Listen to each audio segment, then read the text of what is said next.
got us, and we got a bunch of guests today, and we're starting off strong right out the gate. He's got some fight news on the horizon, and we'll talk about more about it. I'll let him do the talking, but Cody Law in the building. What's happening, Cody? How you guys doing? Good. Good to see you, man. Yeah, you too. How you been? Good. I'm getting a little better every day. I'll be back in the gym soon, for sure. Yeah, the knee still, right? Yeah. Yeah, that's a long recovery. AT&T fam up in this. So, it's been a while, Cody. I was checking out some of, your history and long break with that thumb surgery. How you been feeling since? Yeah, I've been feeling good. It's been longer than expected, right? Yeah. They told me like 6 weeks. So in my head, like I think probably L2, all fighters, you think, okay, at week 7, I'll be ready to schedule a fight. Right. But it didn't turn out like that, right? It took some extra rehab and, kind of a long road, but I've been able to train for the last maybe 5 or 6 months pretty decently. So I'm ready. Nice. Where do you train when you're not at ATT? I'm in Pittsburgh. Nice. Okay. Yeah, that's kind of where I'm from. So it's a nice situation. Pittsburgh, Pennsylvania. Yep. Pennsylvania. That's quite the accent. That is quite the accent in Pennsylvania. Or am I thinking Philly? Accent. Do I have an accent? No, you don't. But I'm thinking, like, I feel like I've met people from Pennsylvania, and I'm like, well, that is quite the accent. I think I might be thinking of Philly. Yeah. So what actually happened to your thumb that required surgery? Yeah, the first 5 seconds of the fight, I parried a front kick, and I bent it backwards and shattered the joint. Oh my gosh! Five breaks in the joint, 5 pins. It was destroyed.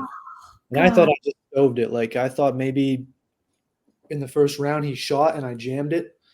So like in the first round on the stool in between rounds, I told like my coach, I was like, I think I stoved my thumb, kind of had that like football, like you missed a football. Right. Kind of. Oh yeah. Then we took the gloves off after the fight and it was just like, I have this video of my whole palm is black and it's just a big tennis ball. Oh God. And to have that happen so early on too. Oh yeah. Did adrenaline help you with that one? Yeah, that's the thing. Like it sounds really tough, but I didn't even feel it. Right. It was the day after or 2 days after. Yeah, the day after, even that night, it was like I had no thumb. Like I couldn't text anybody back. I couldn't do anything. Let's see it. How's it looking now? It looks fine now. I think it's probably. Check it out. Hey. Can't even tell which hand it was. Yeah, you'd never know. Just like a good little scar there. Oh, damn. Well, I'm glad to hear you're doing better, especially with the fight news that just broke recently. Your last fight was Bellator. Now we're switching gears. We're going to PFL. How do we feel about the merger, if you will? Yeah, I'm excited. I mean, it's my first time with PFL, my first time on ESPN, and I'll have like a second major organization on my resume, which is nice. No elbows kind of sucks, as a top guy. That's kind of makes things harder, but it might be a good experience for me. Make me a little bit better at ground and pound when I can use elbows in the future. Yeah, I don't know if I've ever really agreed with that rule. Elle, what are your thoughts on that one? No elbows. I understand it in like certain scenarios. Like if you're in a tournament style fight, I understand not doing elbows, for example, because you don't want guys that are going to fight again 6 weeks later to get a massive cut if you can prevent that, Right. Okay. About, like I feel like outside of that, there's really not many places for no elbows. Like I think that's the one exception in my opinion. Right. Totally agree. He's nuts. Right, everybody say bye to Caesar. He's gonna bye, Caesar. We tried. No way. But being able to say, first time fighting for ESPN, first time back in a little bit, maybe some butterflies, probably mostly excitement. How are you dealing with all those emotions at once? Yeah, I don't know. I think it's kind of it's a weird thing for me lately. It's been kind of difficult not fighting for so long because that's kind of who I am. It's my purpose, I feel like. But I've been kind of having this thought in my head that I'm going to get a short notice call and that I'm going to take. And I've been kind of trying to live my life a little bit more like so what-esque, where it's like, whatever happens, happens. And then I get this call and they tell me, hey, you got 3 weeks. You want this fight? And I was like, yeah, this is the perfect sort of encapsulation of what I've been trying to live like. I stopped wearing the whoop strap and I stopped measuring all the crazy stuff. And I'm just trying to kind of enjoy my life a little bit more and just live. And so I like this, that it's short notice and that I can just go in there and let it fly and see what happens. I love that mentality because I have always been kind of anti-tracking. Like, I feel like too much data is like, it distracts me. It starts getting me emotional. How has your mental game changed since you've kind of unplugged with things like the Whoop and stuff like that? Yeah, I think I'm a lot more resilient now. I think wearing all that stuff was great. I'm kind of a planner when it comes to training. I love to see things get better, but I also believe a lot in like the power of your mind. And I think you wake up on a day and it tells you that you're not recovered, and you can believe it so much that your body starts to show it, even if you don't have problems. I think it can create problems. So, but where now I feel like, hey, if I have to get up super early one day and I'm really tired, so what? If I slip and fall and I end up in a mounted guillotine, so what? Fight out of it, So I think it's helped me a lot. Full send attitude, just full send. Yeah. So are you in Pennsylvania now? Is that where you're training for this full camp? Are you going to be in Florida at all, or not for this one? I felt like it was just a little too close to get a ticket, get an Airbnb, fly down just for like 2 weeks. Plan everything out. Yeah. Too much, I talked to Mike and we decided it would be fine if I just stayed here. Is he still going to come out and corner you for this fight? No, he already has somebody for that UFC card. No, yeah. This will be my first one. He's a busy guy. It's my first one in like 8 fights, maybe. Wow. Wow. Who will be cornering you this time? Isaac Greeley, Philip Amaris, and then I have a old UPJ alumni where I wrestled in college. He's a national champion as well. He's going to be out there anyway, so he's going to corner me. That's awesome. Cool. So guys, you're used to having around already. Yeah, basically like my brothers. So that's so great. Yeah. That's so important because it's like to not have your coach after 8 fights. At least you got people that you trust and that will take care of you. Congrats apparently are in order. Dave Van Auken coming in hot. You recently got engaged? Yep, thank you. Congratulations. Congratulations, man. That's awesome. When's the wedding? Do you know yet? November 1st of next year. So I got married in November as well. And let me tell you, no way. November team, let's freaking go. I will tell you right now, I had one of the best days in November. So I'm giving you all the juju. It was like, so are you going to get married in Pennsylvania? Where are you thinking? Yeah. Yep, Pennsylvania.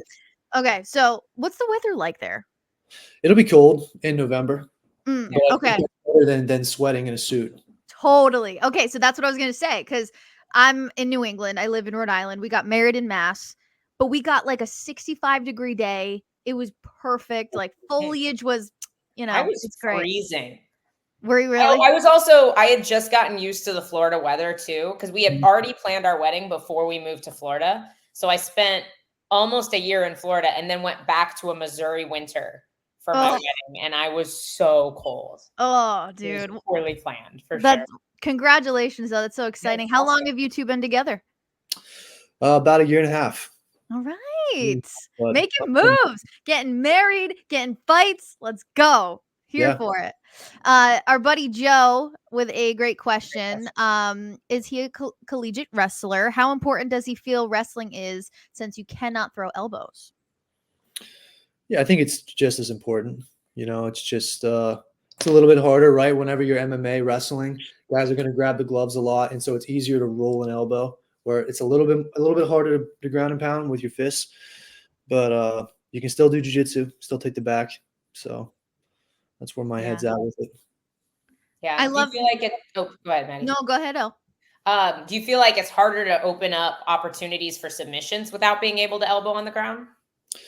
Not really, because in practice, I never elbow, right? Fair so I'm used to the submissions that I'm used to getting are got without any strikes, right? So I like that idea. You don't practice it, so why, it doesn't change much. I think that's a good question kind of to piggyback off of it. So my gym deals with a lot of amateurs and a lot of people starting out, and they get really excited about new weapons, right? So elbows, spinning shit, knees, whatever. Do you have any recommendations on the best way to kind of train new skills safely?